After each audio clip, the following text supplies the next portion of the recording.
tem a sua responsabilidade. Na área de educação também. E aí eu estou falando, inclusive, na área de segurança também. Eu estou falando das principais, inclusive das vinculadas ao orçamento, porque vocês podem mencionar outras, eu estou pegando até nessas que a gente briga para ser vinculado ao orçamento, pela PEC. A gente tem que, de alguma forma, fazer uma costura para que, por exemplo, no estado do Rio de Janeiro, a gente não tenha fazendo o mesmo papel o município, o estado e o governo federal.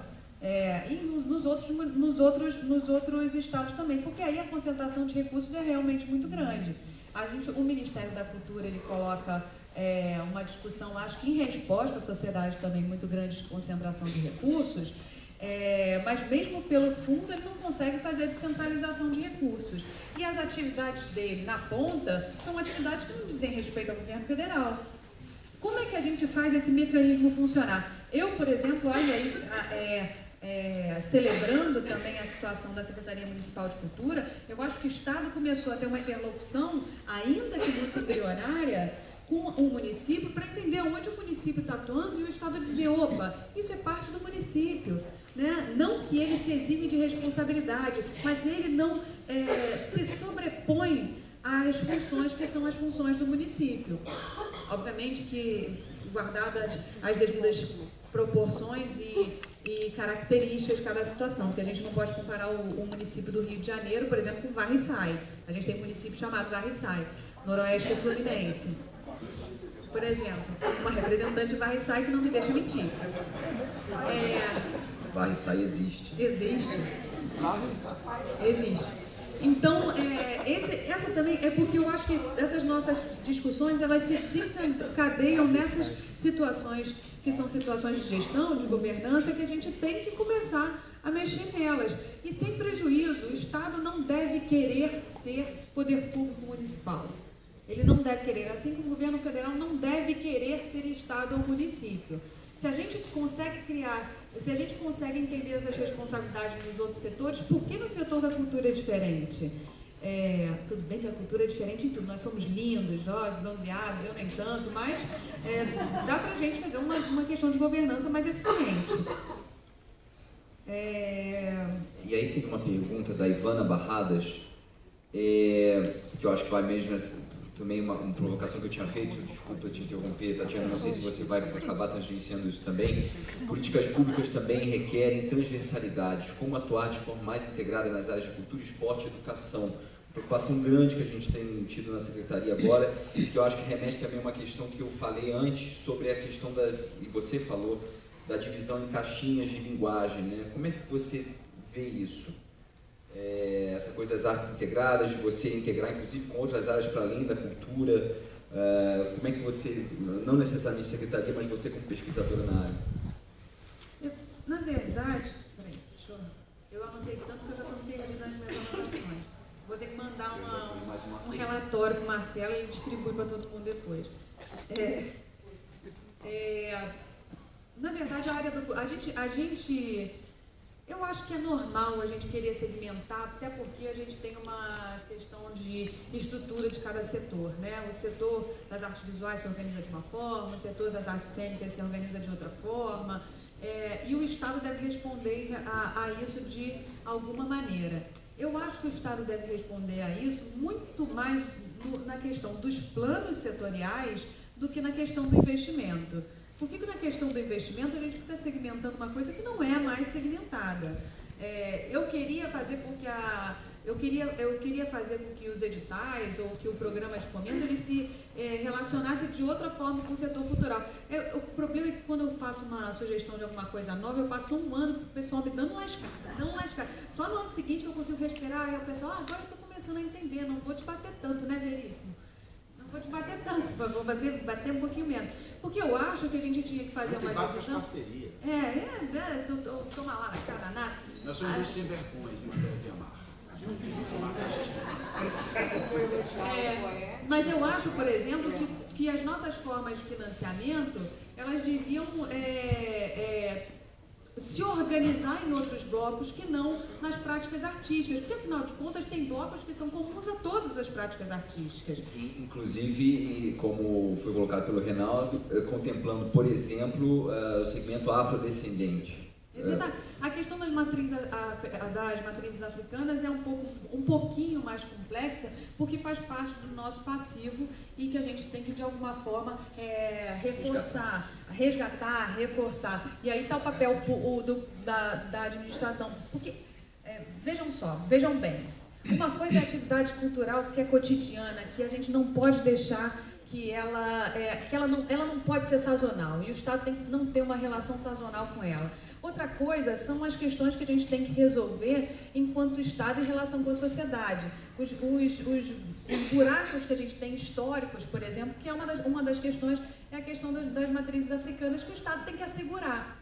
Então a gente não pode confundir uma coisa com a outra, a gente não pode ter tal para a matriz africana, para a matriz indígena, pro cara da Zona Sul, pro cara da Zona Norte, a gente não pode segmentar assim. Nenhum Estado funciona dessa forma, a sociedade não funciona dessa forma.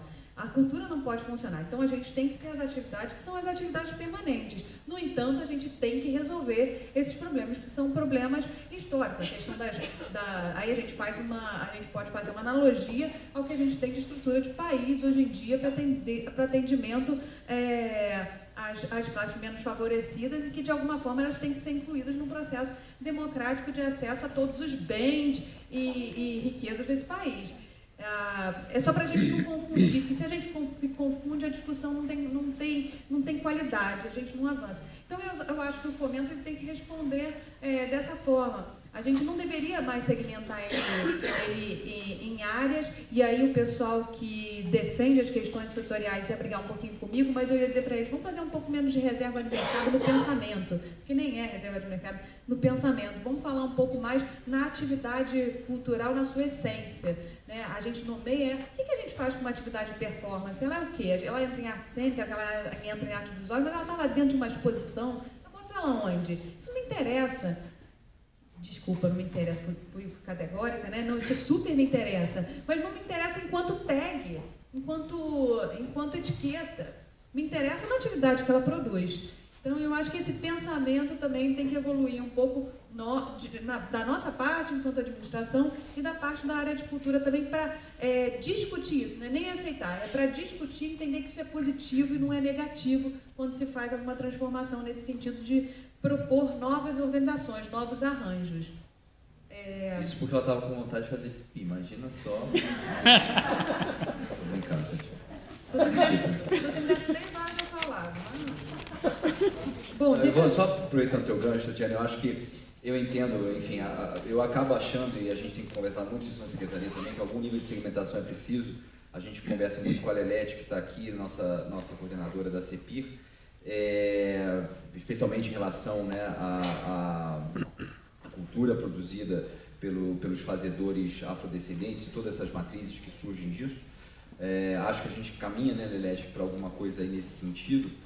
Agora, eu, por exemplo, aí, Antônio, estou falando contigo porque eu te conheço, enfim, já essa segmentação, né, mais relacionada, por exemplo, às bandas filarmônicas e tudo mais, a gente procura atender segundo outro perfil. Eu acho que o edital do Fomento da Cidade Olímpica, por exemplo, foi muito paradigmático nesse sentido, porque a gente coloca uma categoria que precisamente não se relaciona a nenhuma linguagem especificamente. A gente chamou de, um nome engraçado, produção independente. Foi uma linha que a gente criou e que a gente consegue abarcar um universo, Gerardo, e aí hablo para ti também, a gente consegue abarcar um universo, uma gama de iniciativas que ao mesmo tempo não estão nas suas próprias linguagens, inclusive elas talvez não conseguem ter a evidência que deveriam ter, né, para o julgador de um fomento, mas que ao mesmo tempo a gente consegue contemplar em algum escaninho, digamos assim, porque essa eu acho que é a grande dificuldade, né, Tatiana e Eliane, é a gente achar esses escaninhos em que a gente consegue, e aí, a partir disso, né, Lelete, ver as distorções e criar um escaninho novo, se for o caso, né? Eu acho que você exemplificou muito bem com o edital o edital é Cidade Olímpica, né? O edital Cidade Olímpica, ele exemplificou muito bem o que eu falei. Não é que você deixa de pensar os setores nas suas especificidades, mas é que você não organiza o orçamento, assim como você não organiza territorial bem distribuído, não organiza o orçamento desta forma, porque a cultura simplesmente não se dá dessa forma. Acho que tem mais alguma coisa que eu não respondi por enquanto? Acho que... Professor Veríssimo. Não, eu queria só esclarecer algumas questões que a Tatiana falou. Vai lá. Depois a gente fala no particular. Não, eu acho que é muito pertinente isso que a Tatiana trouxe aqui sobre essa questão da territorialização. E isso enseja uma outra discussão, uma outra reflexão. O que é território? Né? O que é território? Né? Diz respeito apenas ao espaço geográfico. Na nossa atuação, no nosso trabalho, nesses 17 anos artístico e pedagógico na Vila Cruzeiro, nós descobrimos uma coisa, né? Que o território é, acima de tudo, uma narrativa, né? Porque é isso, né? Assim, Guimarães Rosa perguntava lá no Grande Sertão das Veredas, né? Como é que você sabe que está no sertão? Onde é que ele começa? Onde é que ele termina? Mesmo na favela, né? Onde é que começa? A favela, todo mundo sabe que é favela. Agora, onde é que ela está mesmo? É muito comum você estar na favela e ver o cara tá ali, dizendo assim, a favela é ali, mais para lá. Aí o outro fala, é mais para lá. É mais para lá, é mais para lá, é mais para lá. Ou seja, eu entendo, né, que território, que define o território, é, acima de tudo, as narrativas desse território. Então, nesse sentido, quando eu falo de territorialização, tem a ver com isso que a Tatiana falou, de políticas específicas.